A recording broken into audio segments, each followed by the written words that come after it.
Monetary policy, मौद्रिक नीतियां, इसके परिभाषा आइए देखते हैं क्या है। आर्थिक नीतियां, इकोनॉमिक पॉलिसी के बारे में जो है ना, इसका क्या है मॉनेटरी पॉलिसी। मौद्रिक नीतियां में, मौद्रिक नीति वह प्रक्रिया है, वह प्रोसेस है जिसके द्वारा केंद्रीय बैंक जैसे भारतीय रिजर्व बैंक आरबीआई देश की अर्थव्यवस्था में मुद्रा की आपूर्ति और ब्याज दरों को नियंत्रित करता है।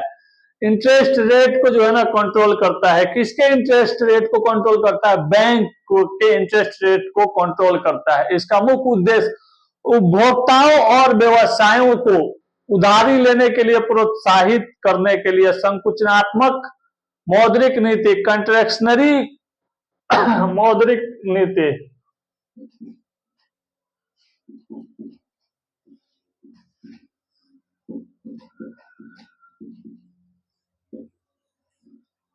यही है, आप लोग देख लीजिए, इसकी मॉनेटरी पॉलिसी है ये।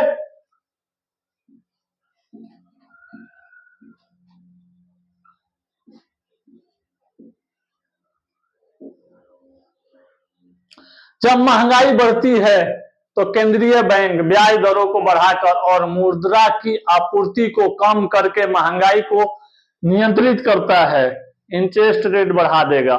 इसका उद्देश्य क्या होता है? उपभोक्ता खर्च को सीमित करना और कीमतों को एक स्थिर रखना, बराबर रखना, ताकि इन्फ्लेशन जो है ना बढ़े नहीं। एक बाजार सुचारू ढंग से, एक सही ढंग से, एक नियमित रूप से, एक सही दिशा में हमारा जो बाजार चलता रहे, बाजार में कोई कमी नहीं आए, कहीं कोई गिरावट नहीं हो, कहीं कमी नहीं हो, कहीं बेसी नहीं हो। मौद्रिक नीति के उपकरण, रेपो रेट, रेपो दर, यह वह दर है जिस पर केंद्रीय बैंक वाणिज्य बैंकों को अल्पकालिक उधारी देता है। बहुत कम समय के लिए उधार देगा। जब केंद्रीय बैंकों के रेपो दर को घटाता है तो बैंकों के लिए उधारी सस्ती हो जाती है, जिससे वे अधिक ऋण प्रदान कर सकते हैं। रिवर्स रेपो दर, यह वह दर है जिस पर केंद्रीय बैंकों से पैसे उधार लेता है। इसका उपयोग बैंकों की अतिरिक्त नकदी को नियंत्रित करने के लिए किया जाता है। निष्क्रिय नकदी, कैश रिजर्व रेशियो, CRR। एक मैं इसमें शॉर्ट बनाया हूं लेक्चर CRR पे, आप लोग शायद लेक्चर देखते होंगे तो आप लोगों को पता होगा, लेकिन आइए आज फिर मैं CRR बता रहा हूं। यह वह अनुपात है जिसे वाणिज्यिक बैंकों को केंद्रीय बैंक के पास रखना होता है। CRR बढ़ाने से बैंकों के पास कम पैसा होता है, जिससे वे कम उधारी दे सकते हैं। कैश रिजर्व रेशियो, समझ रहे हैं आप लोग? रिजर्व मतलब क्या होता है? जो आरक्षित होता है, जो अपने हाथ में होता है। रिजर्व बोलता नहीं है यह रिजर्व है, ठीक ना। रेशियो मतलब पता ही है आपको। कैश मतलब पैसा। आइए लिक्विडिटी एडजस्टमेंट फैसिलिटी, LAF, ये कैसे एडजस्टमेंट करता है? यह एक उपकरण है जिसका उपयोग बैंकों के लिए तरलता प्रबंधन के लिए किया जाता है। तरलता, जो लिक्विडिटी हो जिसमें, समझ रहे हैं आप लोग? अब महंगाई को क्या बोलते हैं? इन्फ्लेशन। इन्फ्लेशन क्या है? इसका परिभाषा क्या है? महंगाई है तो है क्या? लोग बोलते हैं अरे महंगाई बहुत बढ़ गई बा, भाग मर्द बुझत रहो, तो महंगाई क्या है बताओ। देखो महंगाई के ऊपर कहा जाला, महंगाई उस स्थिति को कहा जाता है जब किसी अर्थव्यवस्था में वस्तुओं और सेवाओं की कीमत लगातार बढ़ रही होती है। घटी ना बढ़त चल जाई, ठीक नु। यह आमतौर पर मुद्रा स्फीति दर द्वारा मापी जाती है। इन्फ्लेशन ऑफ मनी के द्वारा ही हम इसका मेजरमेंट करते हैं, ठीक ना। आइए लो, महंगाई के प्रकार क्या है, टाइप्स ऑफ महंगाई क्या है, इन्फ्लेशन ऑफ मनी क्या है, आइए हम लोग वो देख लेते हैं। डिमांड पुल महंगाई, डिमांड पुल इन्फ्लेशन, जब मांग सप्लाई से अधिक होती है तो कीमतों में वृद्धि हो जाती है। यह सामान्यतः आर्थिक विकास के समय होता है। Higher the price lower the demand, lower the price higher the demand. समझ रहे हैं? मार्केट का नियम है, जब किसी चीज की कमी होगी तो दाम बढ़ जाएगा, जब किसी चीज बढ़ जाएगा मार्केट में तो उसका दाम कम हो जाएगा। कोस्ट पशु महंगाई, कोस्ट पुश इन्फ्लेशन, जो पुश महंगाई होगा ना, पुश, समझ रहे हैं? जैसे एक पशु देखते हैं, आप मार्केट में जाइएगा खरीदने के लिए, जैसे चले गए, भेड़ खरीदे, बकरा खरीदे, कोई चीज खरीद लिया, जैसे ठीक ना, पालने के लिए घोड़ा ही खरीदे, तो बहुत ज्यादा जहां घोड़ा आ जाएगा सब वहां पे ऑटोमेटिक जो है ना उसका रेट गिरना चालू हो जाएगा, समझ रहे हैं आप लोग। और जब कम रहेगा तो धीरे धीरे रेट बढ़ना चालू हो जाएगा। तो इसको क्या बोलते हैं, मार्केट में उसका बहुत ज्यादा किसी चीज का हो जाना वो भी घातक है, और नहीं होना वो भी घातक है। दोनों मामले में जो है ना खतरा ही खतरा है, समझ रहे हैं आप लोग। एक बैलेंस होना चाहिए, बराबर होना चाहिए। जब उत्पादन की लागत बढ़ती है, जैसे कच्चे माल की कीमतों में वृद्धि, तो उत्पादकों की कीमतों बढ़ाने के लिए मजबूर होना पड़ जाता है, समझ रहे हैं आप लोग।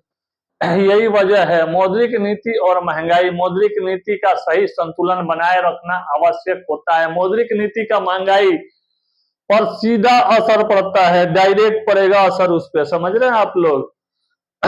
जब केंद्रीय बैंक ब्याज दरों को बढ़ाता है तो उधारी महंगाई हो जाती है, जिससे खर्च कम होता है, महंगाई नियंत्रण में रहती है। इसके विपरीत जब केंद्रीय बैंक दरें घटाता है तो खर्च बढ़ता चला जाता है और महंगाई की संभावना और ज्यादा बढ़ जाती है। इसका कंक्लूजन पे, निष्कर्ष पे हम क्या पहुंचेंगे, आर्थिक विकास और मूल्य स्थिरता दोनों को सुनिश्चित करने के लिए किया जाता है। महंगाई को नियंत्रित करने के लिए केंद्रीय बैंक के समय समय पर नीतियों का समायोजन करना पड़ता है। और दूसरा ये चीज हो जाता है, मौद्रिक नीति और महंगाई में क्या है, मौद्रिक नीति वह प्रक्रिया है जिसके द्वारा केंद्रीय बैंक जैसे भारतीय रिजर्व बैंक अर्थव्यवस्था में धन की आपूर्ति और ब्याज दरों की निर्यात करता है। इसका मुख्य उद्देश्य क्या है, आर्थिक स्थिरता बनाए रखना, महंगाई को नियंत्रित करना और आर्थिक विकास को प्रोत्साहन करना होता है। देखिए ये निर्यात क्या है, जैसे कोई आपूर्ति है, जैसे आपको कोई चीज चाहिए, ठीक ना, तो जैसे हमारे पास पैसा नहीं है, गए बैंक से जाके हमने लोन ले लिया, ऋण ले लिया, वहां से उधार पैसा निकाले, बोले भाई इतना दिन में, अब उसमें हम लगे काम करने, काम करके इंटरेस्ट लगे जमा करने। अब उसमें जो है ना वो क्या करेगा, बढ़ा देगा उसका रेट। जैसे 7% है तो 9% कर दिया, 9% है तो 13% कर दिया, समझ रहे आप लोग। सबसे ज्यादा तो यूएस में टैक्स है, यहाँ तो है ही नहीं टैक्स कुछ भी। महंगाई का अर्थ है वस्तुओं और सेवाओं की कीमतों में वृद्धि। जब महंगाई बढ़ती है तो खरीद का मूल्य कम होता है, जिससे उपभोक्ताओं की क्रय शक्ति जो है ना घट जाती है, ये चीज है। और आइए अब क्या देखेंगे, महंगाई के प्रकार। डिमांड पुल महंगाई, जब महंगाई आपूर्ति से अधिक होती है। कॉस्ट पुश महंगाई, जब उत्पादन लागत बढ़ती है और यह उपभोक्ताओं पर जो है ना बोझ डालती है, कंज्यूमर पे जो है ना एक लोड डाल देगा, ये एक तरह से उस पर भार डाल देगा। एक तरह से भार मत बोलिए, दबाव बोलिए, एक तरह से दबाव डाल देगा, समझ रहे हैं आप लोग। तो यही चीज है। संवेदनशील महंगाई, कुछ विशेष वस्तुओं में वृद्धि के कारण क्या होता है, मौद्रिक नीति के उपकरण भी देख लेते हैं। ब्याज दरों में, ब्याज दरों को बढ़ाना या घटाना। उच्च ब्याज दरें महंगाई को कम करवाती है, जबकि कम ब्याज दरें जो है ना वो मांग बढ़ा देती है, पूरा जो है ना डिमांड जो है ना पूरा बढ़ा देगी, वो बहुत ज्यादा डिमांड जो है ना हो जाएगा उसका।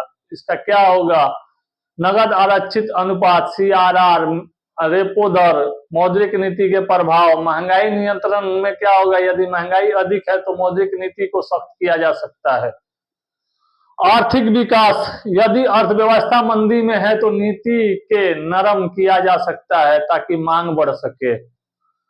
निष्कर्ष, मौद्रिक नीति महंगाई और आर्थिक स्थिरता के लिए एक महत्वपूर्ण उपकरण है। इसे सही तरीके से लागू करने के लिए केवल महंगाई को नियंत्रित किया जा सकता है, बल्कि आर्थिक विकास को प्रोत्साहन भी किया